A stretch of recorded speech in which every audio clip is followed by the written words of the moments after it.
નમસ્કાર વિદ્યાર્થી મિત્રો, બીએસસી સેમ 6 સીસીસીએચ 602 યુનિટ 1 ના એમસીક્યુ ભાગ 4માં આપનું હાર્દિક સ્વાગત છે. આજે આપણે યુનિટ 1ની તમામ થિયરીઓને લગતા એમસીક્યુ સોલ્વ કરીશું. એમાં પ્રશ્ન number 1, which of the following is the key intermediate in the Markovnikov addition of HBr to 1-butene. જ્યારે 1-buteneમાં HBrનું યોગશીલન થાય છે ત્યારે માર્કોનિકોવ યોગશીલ પ્રક્રિયામાં એટલે કે પેરોક્સાઇડની ગેરહાજરીમાં નીચેનામાંથી કયો મધ્યવર્તી ઉત્પન્ન થાય છે? તો માર્કોનિકોવ પ્રક્રિયામાં સૌપ્રથમ પ્રક્રિયકનો ધનભારિત ભાગ એટલે કે H+ ઉમેરાય છે, એટલે કે પ્રોટોનેશન થાય છે. અને દ્વિબંધમાં જ્યારે પ્રોટોન ઉમેરાય ત્યારે બે પ્રકારના કાર્બોકેશાયન ઉત્પન્ન થઈ શકે છે. 1-buteneમાં પહેલા અને બીજા નંબરના કાર્બન વચ્ચે દ્વિબંધ હોય છે. જ્યારે પહેલા નંબરના કાર્બન ઉપર હાઇડ્રોજન જોડાય ત્યારે જોડાતો હાઇડ્રોજન એ દ્વિબંધના પાઈ ઇલેક્ટ્રોનનો ઉપયોગ કરીને અને C1 કાર્બન સાથે જોડાય છે. પરિણામે નજીકનો એટલે કે C2 કાર્બન ધનભારિત બને છે અને દ્વિબંધ દૂર થાય છે. અહીં ઓપ્શન નંબર A ની અંદર દ્વિબંધ બતાવેલ છે એટલે એ ઓપ્શન ખોટો છે. ઓપ્શન C ની અંદર બ્રોમિન જોડાયેલો બતાવેલો છે એટલે એ ઓપ્શન પણ ખોટો છે. ઓપ્શન B ની અંદર C1 કાર્બન ઉપર દ્વિબંધ C1 કાર્બન ઉપર પ્લસ વીજભાર છે, C2 કાર્બન ઉપર CH2 દ્વિબંધ અદ્રશ્ય થયેલ છે. પરંતુ જ્યારે C2 ઉપર હાઇડ્રોજન જોડાય ત્યારે અહીં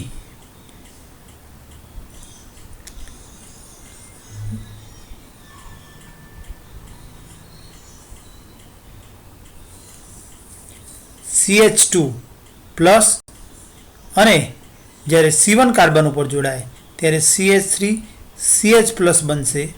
પરંતુ ઉત્પન્ન થયેલો બી ઓપ્શનમાં દર્શાવેલ કાર્બોકેશાયન એ 1,0 કાર્બોકેશાયન, કારણ કે ધનભારિત કાર્બન બીજા એક કાર્બન સાથે. જ્યારે ડી ઓપ્શનમાં દર્શાવેલ કાર્બોકેશાયન એ 2,0 કાર્બોકેશાયન એટલે કે દ્વિતીય કાર્બોકેશાયન છે. પરિણામે તે વધુ સ્થાયી હોવાથી મુખ્ય નિપજ આપે છે. પરિણામે કી ઇન્ટરમીડિયેટ થશે ઓપ્શન ડી, દ્વિતીય કાર્બોકેશાયન.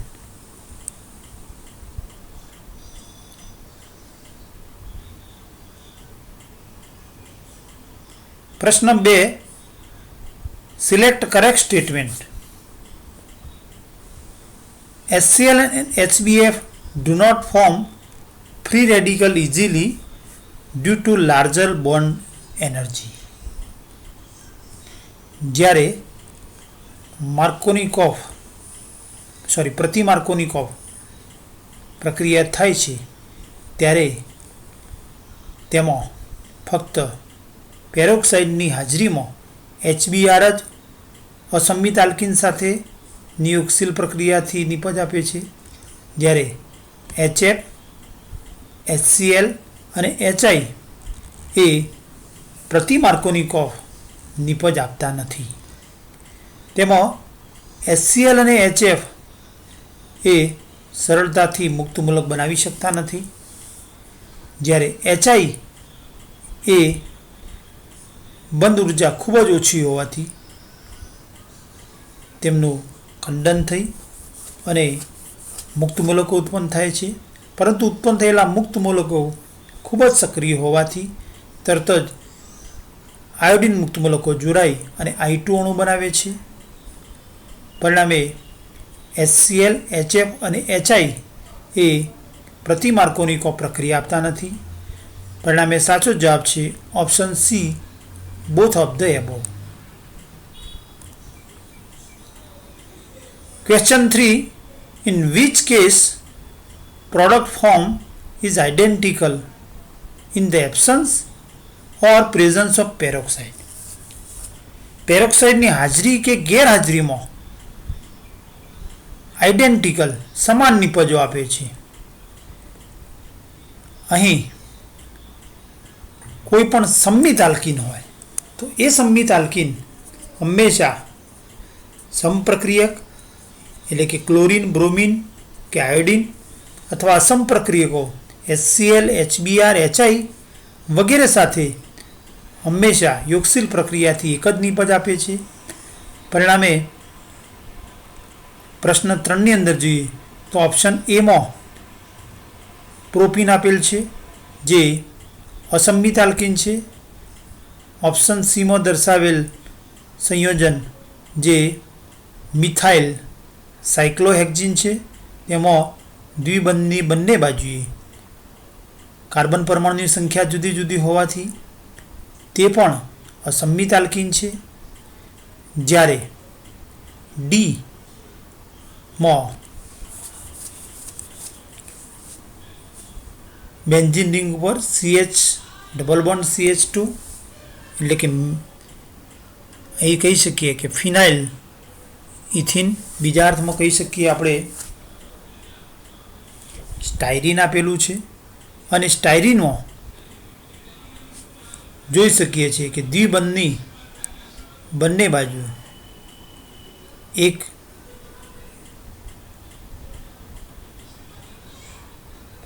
મિથાઇલ, બીજી બાજુ 2 હાઇડ્રોજન છે. પરિણામે સંયોજન ડી પણ અસંમિત આલ્કીન કહી શકાય. પરિણામે ઓપ્શન બી કે જેની અંદર દ્વિબંધની બંને બાજુ કાર્બન પરમાણુની સંખ્યા સમાન છે, પરિણામે 2-બ્યુટીન ઓપ્શન બી માં સમપ્રક્રિયક કે અસમપ્રક્રિયક ઉમેરા છતાં એક જ નિપજ આપે છે. એ ચાહે પેરોક્સાઇડની હાજરી હોય કે ગેરહાજરી હોય. પરિણામે પ્રશ્ન 3 માટે સાચો જવાબ છે option B. Fourth question, in the addition of HBr to propene in presence of peroxide, most stable free radical form is. પ્રતિમાર્કોનિકો પ્રક્રિયામાં સૌપ્રથમ પેરોક્સાઇડના સમવિભાજનથી પેરોક્સી મુક્ત મૂલકો બને છે અને આ પેરોક્સી મુક્ત મૂલકો HBrનું સમવિભાજન કરી હાઇડ્રોજન અને બ્રોમિન મુક્ત મૂલકો ઉત્પન્ન કરે છે. જેમાં સૌપ્રથમ બ્રોમિન મુક્ત મૂલક એ આલ્કીનના અણુ પર દ્વિબંધ ઉપર આક્રમણ કરે છે અને 2 નવા મુક્ત મૂલકો ઉત્પન્ન કરે છે. જેમાં પ્રોપીનમાં બ્રોમિન મુક્ત મૂલકના આક્રમણથી નીચેના પૈકી સૌથી વધુ સ્થાયી 2 પ્રકારના કાર્બોકેશાનો ઉત્પન્ન થઈ શકે બ્રોમિનના આક્રમણથી. તે પૈકી C1 અને C2 વચ્ચે દ્વિબંધ હતો. એમાં જ્યારે C1 ઉપર બ્રોમિન પરમાણુ જોડાય ત્યારે નજીકના C2 ઉપર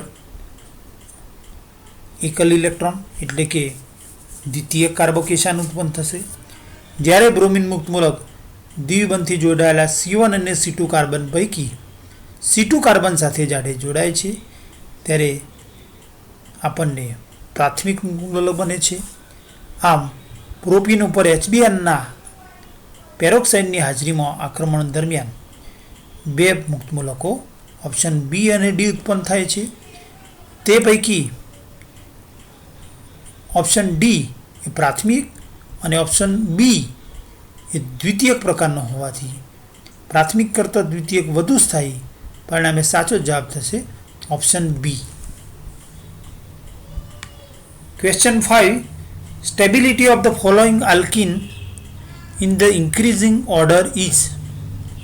નીચે 4 આલ્કીન આપેલા છે 1, 2, 3, 4 અને તેની સ્થિરતાનો ક્રમ જોઈએ તો વધુ વિસ્થાપિત આલ્કીન વધુ સ્થાયી.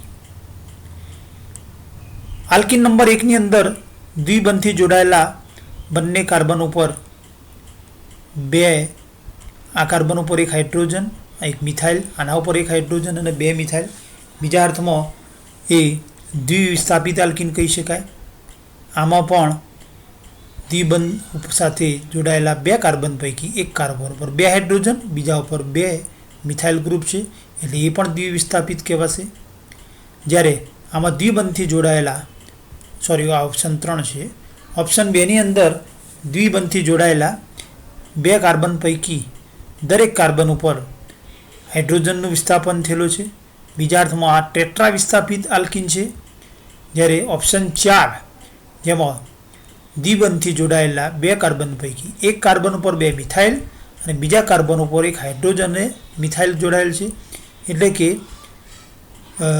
ઓપ્શન 4 એ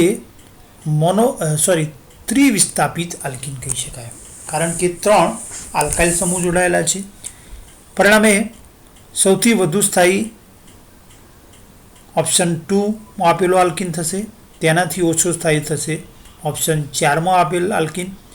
પરિણામે નીચે આપેલા ઓપ્શનો પૈકી ઓપ્શન 1 માત્ર એવું છે કે જેમાં સૌથી વધુ સ્થાયી આલ્કીન 2 દર્શાવેલ છે, જેના કરતાં ઓછો 4, એના કરતાં ઓછો સ્થાયી 3 અને એના કરતાં ઓછો થશે આલ્કીન 1. ઓપ્શનના આધારે માત્ર આપણે સરળતાથી નક્કી કરી શકીએ. આમ વધુ વિસ્થાપિત આલ્કીન વધુ સ્થાયી, ઓછો વિસ્થાપિત આલ્કીન સૌથી ઓછો સ્થાયી.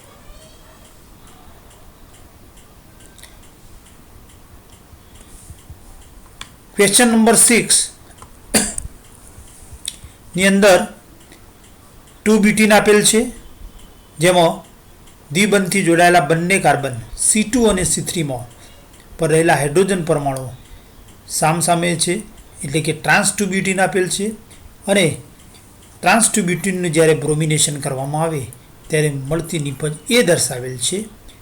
નિપજ એની અંદર સમમિતિ તલ દર્શાવેલ છે, તો બંને C2 અને C3 વચ્ચેથી પસાર થતું એક વચ્ચે RC તલ મૂકીએ તો અણુનો અડધો ભાગ એ બીજા અડધા ભાગનું પ્રતિબિંબ બને છે, એટલે કે RC તલ હોવાથી અણુમાં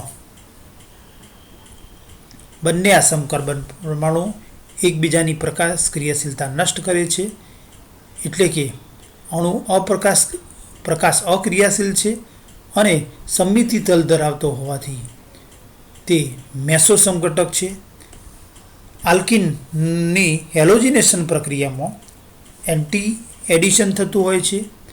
પરિણામે અહીં નીચે આપેલા સ્ટેટમેન્ટમાંથી સાચું સ્ટેટમેન્ટ શોધવાનું છે. તો ઓપ્શન A, એમાં product A is form by anti addition and is meso, એ સાચો જવાબ થશે. સીન એડિશન જોવા મળતું નથી, એટલે ઓપ્શન B અને D નહીં આવે. સીની અંદર એન્ટી એડિશન આપેલું છે, પરંતુ રેસેમિક મિશ્રણ આપે છે. સિસ સમઘટકો રેસેમિક મિશ્રણ આપે છે, જ્યારે ટ્રાન્સ સમઘટકો ફક્ત મેસો સમઘટક આપે છે. પરિણામે સાચો જવાબ છે option A. Question number 7, in which reaction addition take place according to Markovnikov rules. Markovnikov rule એ ફક્ત અસંમિત આલ્કીનની અસમપ્રક્રિયક સાથેની પ્રક્રિયા માટે ઉપયોગી છે. સંમિત આલ્કીનની સમપ્રક્રિયક કે અસમપ્રક્રિયક સાથેની પ્રક્રિયાથી ફક્ત એક જ નિપજ બને છે, જ્યારે અસંમિત આલ્કીનની સમપ્રક્રિયક સાથેની પ્રક્રિયાથી એક જ નિપજ, પરંતુ અસમપ્રક્રિયક સાથેની પ્રક્રિયાથી બે નિપજો બને છે. તે પૈકી વધુ સ્થાયી નિપજ માર્કોનિકોફ નિયમના આધારે નક્કી કરી શકાય. પરિણામે નીચે આપેલા ઓપ્શનો પૈકી ઓપ્શન A ની અંદર 2-બ્યુટીન જે સંમિત આલ્કીન છે, પરિણામે બ્રોમિન સાથેની પ્રક્રિયાથી એક જ નિપજ 2,3 ડાયબ્રોમોબ્યુટેન બનશે. ઓપ્શન બીમાં ઇથિન તે પણ સંમિત આલ્કીન છે અને HBr સાથેની પ્રક્રિયાથી એક જ નિપજ ઇથાઇલ બ્રોમાઇડ બનશે. ઓપ્શન ડીમાં અસંમિત આલ્કીન આપેલ છે પ્રોપીન, પરંતુ તેમાં ઉમેરાતો પ્રક્રિયક Br2 સમપ્રક્રિયક હોવાથી આપણને એક જ નિપજ 1,2 ડાયબ્રોમોપ્રોપેન મળે છે. પરંતુ ઓપ્શન સીમાં પ્રોપીન જે અસંમિત આલ્કીન છે તેમાં HBr ઉમેરવાથી બે પ્રકારની નિપજો શક્ય બની શકે. C1 ઉપર H જોડાય અને C2 ઉપર જો Br જોડાય તો 2 બ્રોમોપ્રોપેન. C2 ઉપર H જોડાય અને C1 ઉપર Br જોડાય તો 1 બ્રોમોપ્રોપેન. એમ બે નિપજો શક્ય છે. તે પૈકી મુખ્ય નિપજ કઈ મળશે તે માર્કોનિકોફ નિયમને આધારે નક્કી કરી શકાય છે. અને માર્કોનિકોફ નિયમ અનુસાર 2 બ્રોમોપ્રોપેન એ મુખ્ય નિપજ, જ્યારે 1 બ્રોમોપ્રોપેન ગૌણ નિપજ મળે છે. પરિણામે પ્રશ્ન 7 માટે સાચો જવાબ થશે ઓપ્શન સી. ક્વેશ્ચન 8 આલ્કીન આપેલો છે જેમાં દ્વિબંધ C1 અને C2 વચ્ચે છે. પરિણામે C1 C2 C3. પરિણામે 3 મિથાઇલ 1 બ્યુટીન અથવા કહી શકીએ કે 3 મિથાઇલ બ્યુટ 1 ઇન ની જ્યારે HBr સાથે પ્રક્રિયા કરવામાં આવે ત્યારે મળતી નિપજ એ જેનામાંથી મુખ્યત્વે કઈ હોઈ શકે. તો અહીં પેરોક્સાઇડની હાજરી દર્શાવેલ નથી. પરિણામે પ્રક્રિયાની નિપજ માર્કોનિકોફ નિયમ અનુસાર મળશે. અને માર્કોનિકોફ નિયમ અનુસાર પ્રક્રિયાના પ્રથમ તબક્કામાં પ્રોટોનેશન એટલે કે H+ ઉમેરાશે. જે C1 ઉપર જો H+ ઉમેરાય તો નજીકનો કાર્બન ધનભારિત એટલે કે C2 ઉપર ધન વીજભાર આવે. અને જો જોડાતો H+ એ પાઈ ઇલેક્ટ્રોનનો ઉપયોગ કરીને C2 સાથે જોડાય તો તેની નજીકનો એટલે કે C1 કાર્બન ધન વીજભારિત બને. અને C2 સાથે જ્યારે H જોડાય ત્યારે C1 ધન વીજભારિત બનતો 1,0 કાર્બોકેશાયન બને. અને 1,0 કાર્બોકેશાયનની નજીકમાં ફક્ત હાઇડ્રોજન છે. અને તે હાઇડ્રોજનનું જો શિફ્ટ થાય તો હાઇડ્રોજન શિફ્ટથી ફરીથી પાછો મળતો કાર્બોકેશાયન એ 2,0 કાર્બોકેશાયન છે. જ્યારે C1 ઉપર હાઇડ્રોજન જોડાય અને તે પાઈ ઇલેક્ટ્રોનનો ઉપયોગ કરી C1 સાથે જ્યારે જોડાય છે ત્યારે C1 ઉપર CH3 અને C2 કાર્બન ધન વીજભારિત બને છે એટલે કે દ્વિતીય કાર્બોકેશાયન બને છે. જેમાં નજીકના કાર્બન ઉપરથી હાઇડ્રોજન એટલે કે 1,2 હાઇડ્રાઇડ શિફ્ટ થતો અહીં આપણને 3,0 કાર્બોકેશાયન જોવા મળે છે એટલે કે 3,0 કાર્બોકેશાયન બને છે. આ નજીકના કાર્બન ઉપરથી હાઇડ્રોજન જ્યારે આ કાર્બન ઉપર હાઇડ્રોજન શિફ્ટ થાય છે હાઇડ્રાઇડ તરીકે ત્યારે આ કાર્બન એટલે કે C1 C2 C3 કાર્બન ઉપર ધન વીજભાર આવે છે. પરિણામે C3 કાર્બન ઉપર ધન વીજભાર હોવાથી C3 કાર્બન એ બીજા 3 કાર્બન સાથે જોડાયેલો છે એટલે કે 3,0 કાર્બોકેશાયન બને છે. અને ત્યારબાદ પ્રક્રિયાના બીજા તબક્કામાં ઋણભારિત Br- C3 કાર્બન સાથે જોડાય છે. અને પરિણામે મુખ્ય નિપજ બનશે ઓપ્શન ડી, જે 2 બ્રોમો 2 મિથાઇલ બ્યુટેન. પરિણામે સાચો જવાબ છે ઓપ્શન 4. Question number 9.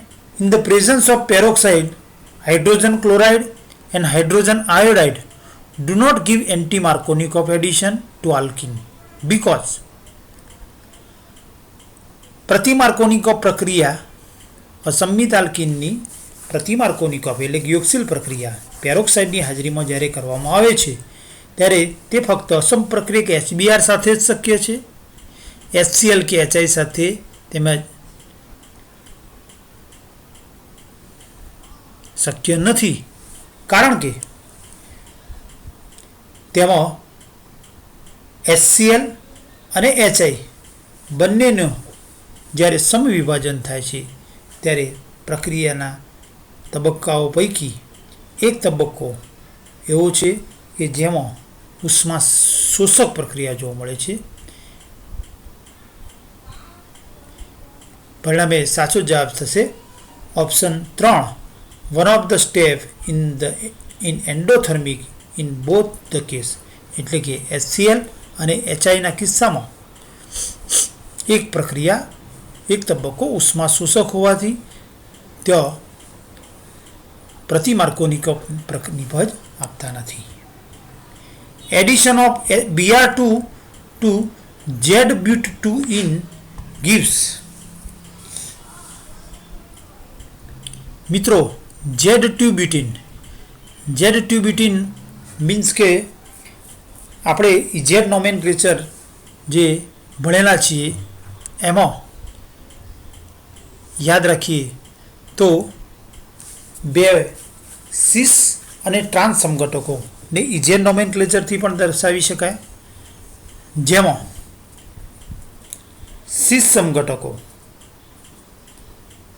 કે જેની અંદર દ્વિબંધની બંને બાજુએ બે મિથાઇલ સમૂહ આવેલા છે, જ્યારે ટ્રાન્સ સમઘટકમાં દ્વિબંધની સામસામેની બાજુએ બે મિથાઇલ સમૂહ આવેલા છે. ઇઝેડ નોમેનક્લેચરમાં દ્વિબંધથી જોડાયેલા બે કાર્બન પરમાણુઓ પૈકી દરેક કાર્બન ઉપર પ્રાયોરિટી ક્રમાંક આપવામાં આવે છે અને જેમાં ઉચ્ચ ક્રમ ધરાવતા બે સમૂહો ઓન ધ સેમ સાઇડ હોય તો એવા સમઘટકને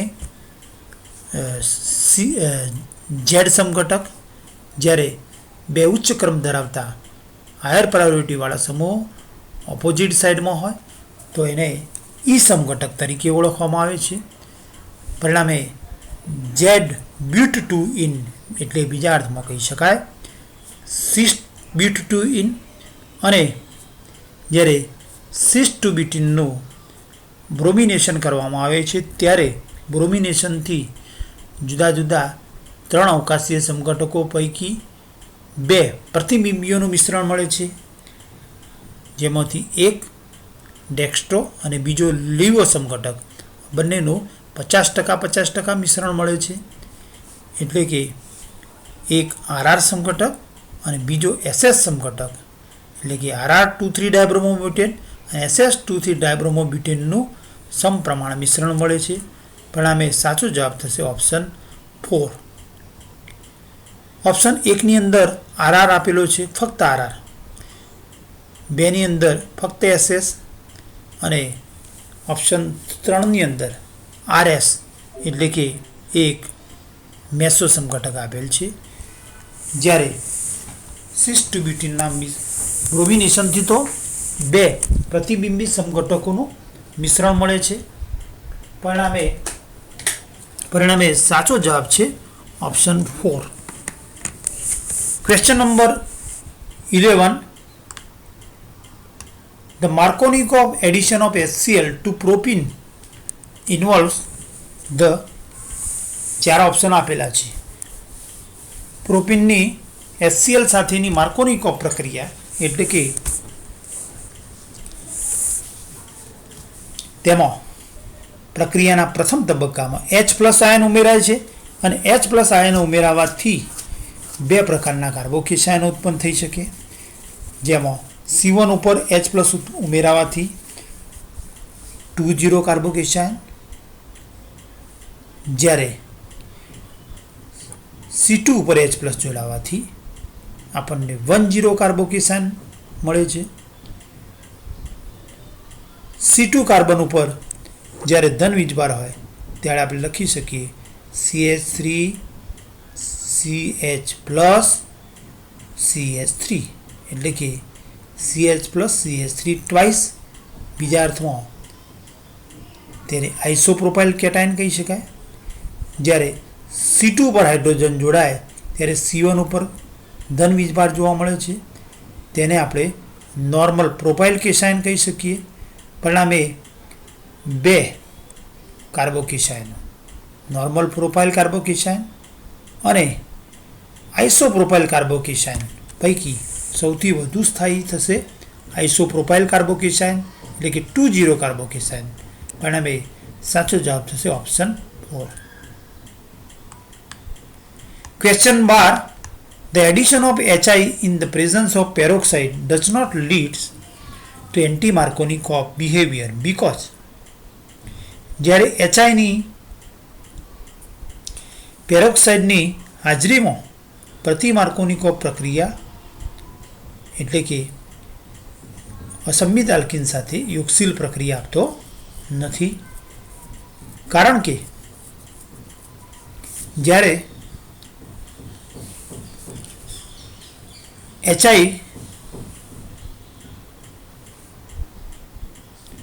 નું સમવિભાજન થાય ત્યારે ઉત્પન્ન થતા આયોડિન મુક્ત મૂલકો એ ઝડપથી એકબીજા સાથે જોડાઈ જાય છે અને I2 અણુ આપે છે. પરિણામે ઉત્પન્ન થયેલા આયોડિન મુક્ત મૂલકો એ અસંમિત આલ્કીનના દ્વિબંધ ઉપર આક્રમણ કરી અને નવ મુક્ત મૂલક ઉત્પન્ન કરી શકતા નથી. પરિણામે અસંમિત આલ્કીનની પેરોક્સાઇડની હાજરીમાં પ્રતિ-માર્કોનિકોવ નિપજ પ્રાપ્ત થતી નથી. પરિણામે પ્રશ્ન 12નો સાચો જવાબ છે option 1. Question number 13. The product of the debromination of meso ડાયબ્રોમોબ્યુટીન. મિત્રો, બ્યુટીનના બે સમઘટકો સિસ ટુ બ્યુટીન અને ટ્રાન્સ ટુ બ્યુટીન શક્ય છે. તે પૈકી જ્યારે સિસ ટુ બ્યુટીનનું બ્રોમિનેશન કરીએ ત્યારે રેસેમિક મિશ્રણ મળે છે અને ટ્રાન્સ ટુ બ્યુટીનનું બ્રોમિનેશન કરવામાં આવે ત્યારે ફક્ત મેસો સમઘટક મળે છે. તેનાથી ઉલટું બ્રોમિનનો અણુ જ્યારે દૂર કરવામાં આવે એટલે કે ડીબ્રોમિનેશન કરવામાં આવે તો મેસો સમઘટકના ડીબ્રોમિનેશનથી આપણને ટ્રાન્સ ટુ બ્યુટીન નિપજ તરીકે પ્રાપ્ત થાય છે. પરિણામે પ્રશ્ન 13નો સાચો જવાબ છે option 3 trans two butene. 14. Isobutylene react with HBr to give tertiary butyl bromide. The intermediate form in this reaction is જ્યારે તૃતીયક butyl bromide isobutylene means CH2 double bond C પર CH3 અને નીચે CH3 તો બીજા અર્થમાં કહી શકીએ કે 2 મિથાઇલ પ્રોપીન એ આઇસોબ્યુટિલિન થશે અને આ 2 મિથાઇલ પ્રોપીનની જ્યારે SBr સાથે પ્રક્રિયા કરવામાં આવે છે ત્યારે તેમાંથી આપણને તૃતીયક બ્યુટાઇલ બ્રોમાઇડ નિપજ તરીકે મળે છે, જેમાં આઇસોબ્યુટિલિનની HBr સાથેની પ્રક્રિયાના પ્રથમ તબક્કામાં H+ જ્યારે C1 કાર્બન સાથે જોડાય છે ત્યારે નજીકનો C2 કાર્બન ધન વીજભારિત બને છે અને C2 કાર્બન એ 3 કાર્બન સાથે જોડાયેલો હોવાથી બીજા અર્થમાં તૃતીયક બ્યુટાઇલ કાર્બોકેસાયન બને છે. જ્યારે C2 કાર્બન સાથે જ્યારે હાઇડ્રોજન જોડાય છે ત્યારે આપણને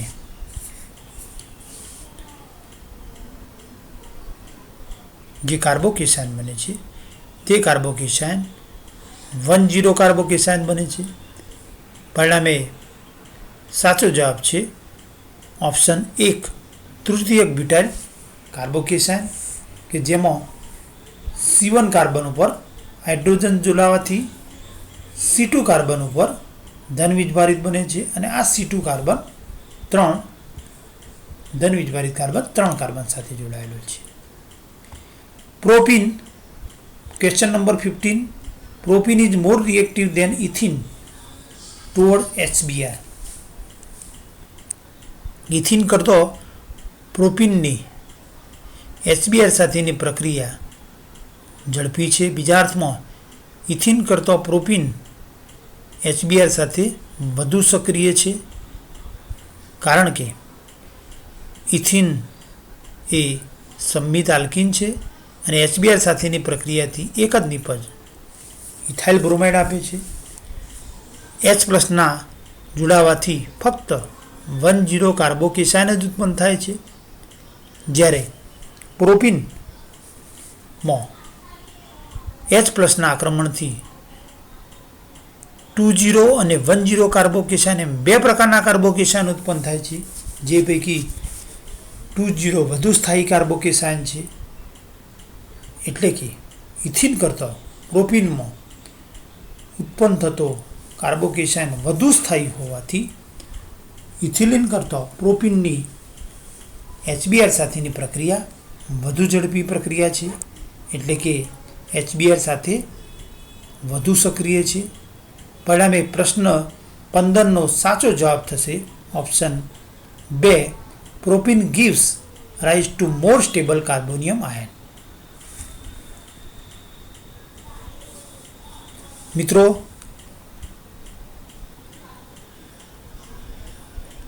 અત્યાર સુધી આપણે MCQના 4 ભાગ જોયા, એટલે લગભગ ટોટલ 60 પ્રશ્નો મેં તૈયાર કરીને તમને આપેલા છે. એને લગતા બીજા પ્રશ્નો પણ આપ તૈયાર કરશો, જેથી યુનિવર્સિટી દ્વારા લેવાનારી ઓનલાઈન MCQ એક્ઝામમાં આપ સફળ થાઓ તેવી શુભેચ્છા સાથે નમસ્કાર.